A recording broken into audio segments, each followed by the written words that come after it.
right, so here's the solutions to our classwork solving one-step equations. Today, if you didn't do very well, you need to watch this video, okay, fix your mistakes and bring that paper, which is in your spiral notebook, to class tomorrow, and then you get 100. All right, number 1, x minus 5 equals negative 9. So we automatically see something we need to change. What is it? Subtraction. So we need to take this subtraction and make it same, change, opposite. We want to make that addition. All right, so we need to look for number terms because we do number terms first. So do you see a number term up here on the same side as the letter, which is right here? Do you see a number term? Yes, what is it? Negative 5. So we know from class that when we have a number term, we do the opposite of the number. Opuesto del signo. So the opposite of negative 5, negativo 5 is positive 5. Positivo 5. We do it on both sides. The negative 5 and the positive 5 cancel, and that's how you get x isolated or by itself. Now just do this math right. This is and. It's not plus. It's positive. So negative 9 and a positive 5. I have more negatives, and I subtract. Good. Number 2. Okay, what do you see again that we have to deal with? Negative. A negative. What? That's not negative. That's minus. So what do we have to do with minus? Same, change, opposite. So now, what's going to happen in this problem at the end? You're going to have to switch the number? Yeah, I have a negative variable which I'll have to deal with. So, first of all, looking on the same side as the variable, do we have a number term? Yes. Okay, Mara, again, do you understand that we have to look for something that doesn't have a letter with it? Do we have a number that doesn't have a letter with it? What is the number? What's that number? What do you say? 13. 13. So now, as soon as I see a number term, how do I get rid of it again? Do the opposite of the number. So, opuesto del signo es negativo 13. Negativo 13. Okay, positive 13, negative 13 cancel, and I'm left with, now don't forget this, negative y equals 2. Now, here's just a shortcut. No reason to use it. Whatever I do to one side of the equation, I have to do to the other. So, if I switch this sign over here from a negative to a positive, I need to switch this sign over here. It was positive, now it's negative. So my answer is actually y equals negative 2. Okay, now why did I do that? Here's actually the real reason.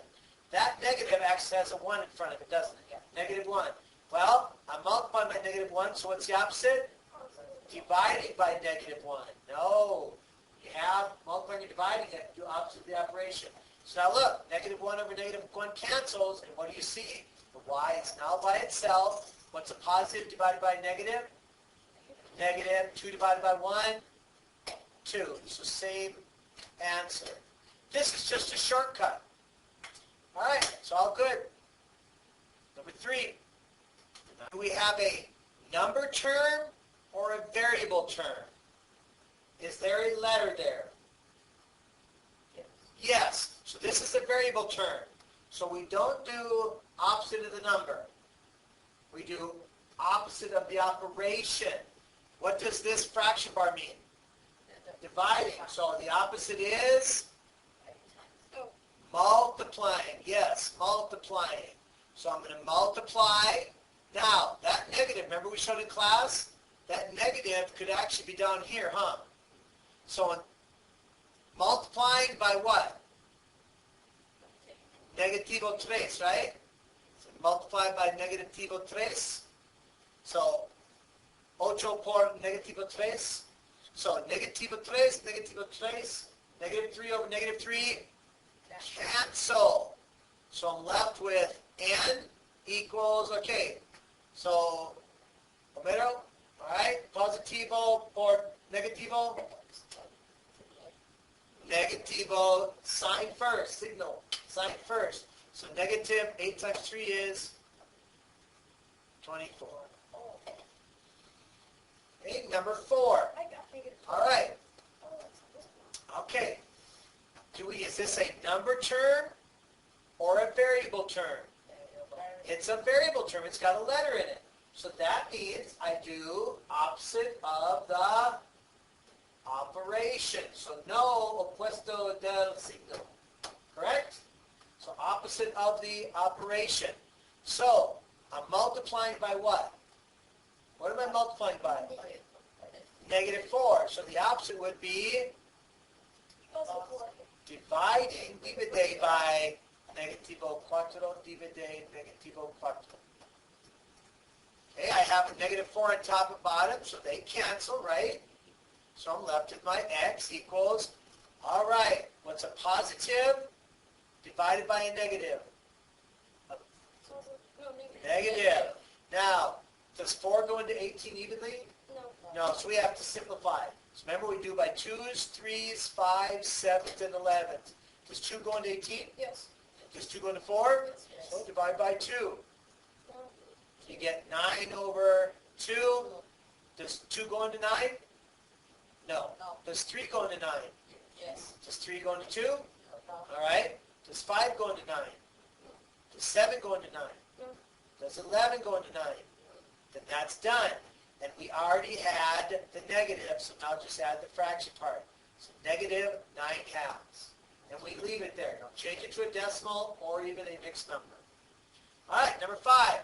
Okay, now, so we go on this side. Forget this number over here, because it doesn't have any letters. So we work over here. Okay, does this side have a number term? Oh, number term. Right, we're always looking for number terms, because that's what you do first. So it has a number term, right? And it has a variable term. It has both. But we do number terms first. So remember, what do we do here? We do opposite of the number, yes. Okay, so opposite sign. So the opposite of negative 11 is positive 11. Now notice I got to come way over here. Okay, they cancel. So 15 and 11 is 26 equals x. And then we do want to switch it around because that's how it should be written. I don't know if your teachers next year will let you write it like that.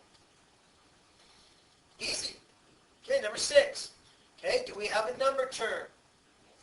No. Do we have a number term on the same side as the variable? Over here? No. This means I'm going to divide by 2. Doesn't mean there's 2 things. So, that means I'm going to do opposite of the operation. So we know this is division, right? Divide dos. So the opuesto es multiplication. Okay. Multiplication por dos, right? On both sides.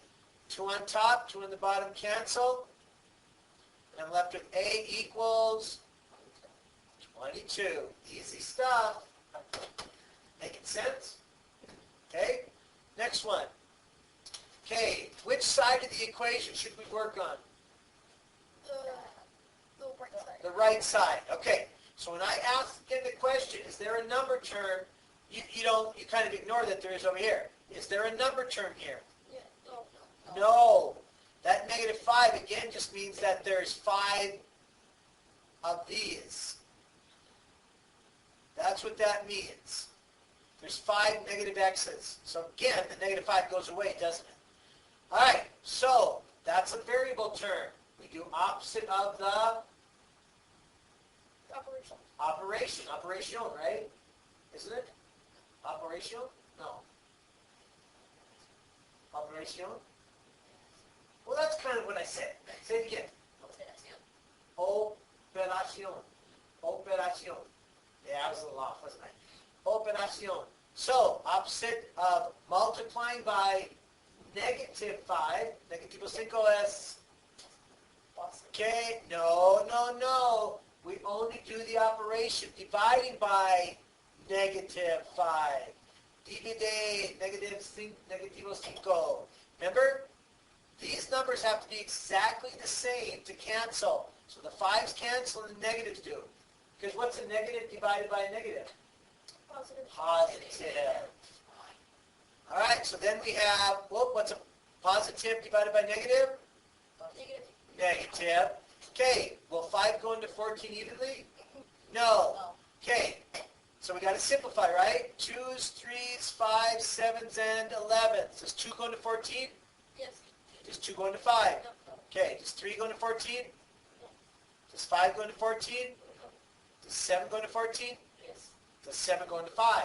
No. Does 11 go into 14? No. All right, then we're basically done. Okay, and then we switch this around, right? X equals negative 14. So we leave our answer in improper fraction form. Okay, last one. All right. Oh, what do you notice? It hasn't moved. Subtraction. Fracción. Menos. So what are we going to do about that? Same, change, opposite. All right, do we have a number term? Yes. What is it? 3. Positive 3. So what's the opposite? Negative. Minus. Negative 3. Positive, negative, cancel. So we're left with y equals 7. Easy stuff, huh? Oh, Because you added. You probably did the opposite of that minus. You didn't do your same change switch maybe all the way? All right, so let's go.